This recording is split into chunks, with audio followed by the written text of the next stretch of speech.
रामलाल, तुम अपनी बीवी से इतना क्यों डरते हो? मैंने अपने नौकर से पूछा।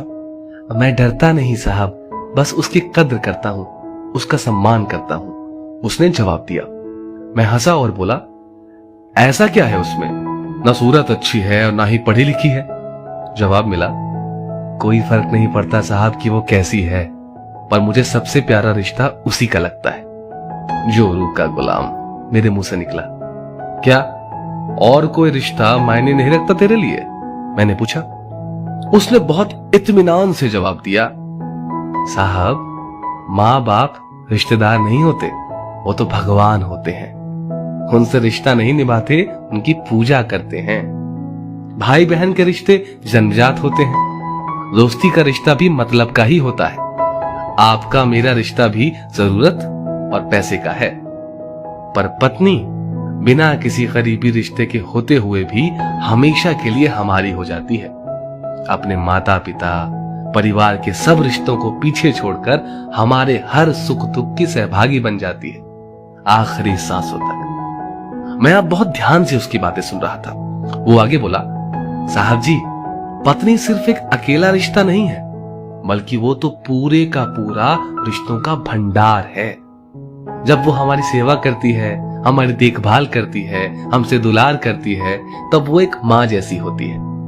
जब वो हमें जमाने के उतार चढ़ाव से आगाह करती है, और जब मैं अपनी सारी कमाई उसके हाथ पर रख देता हूँ, क्योंकि जानता हूँ कि वो हर हाल में मेरे घर का भला करेगी, तब वो पिता जैसी होती है।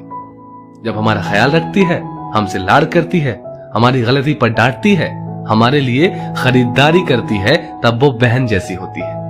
जब हमसे नई नई फरमाइशें करती है, नखरे करती है, रूठती है, अपनी बात मनवाने की जिद करती है, तब वो बेटी जैसी होती है।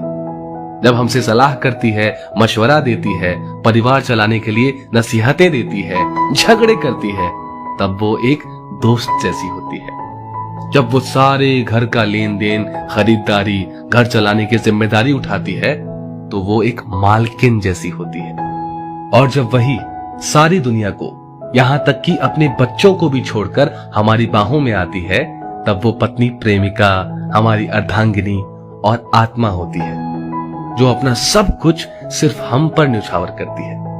मैं उसकी इज्जत करता हूं तो क्या गलत करता हूं साहब? एक अनपढ़ और सीमित साधनों में जीवन निर्वाह करने वाले व्यक्ति से जीवन का ये मुझे एक नया अनुभव हुआ। और वो कुछ ऐसा कि पत्नी के बीमार होने पर अगर पति सिर सहला दे तो वो गुलामी नहीं होती। अगर पत्नी टिफिन बना रही हो तो पति बच्चों के बाल बना दे तो वो गुलामी नहीं होती। पति नहाने के बाद तौलिया बिस्तर पर फेंकने की बजाय खूंटी पर टांग दे तो वो गुलामी नहीं होती। काम से लौटने पर पत्नी की मनपसंद चीज ले आए तो वो गुलामी नहीं होती।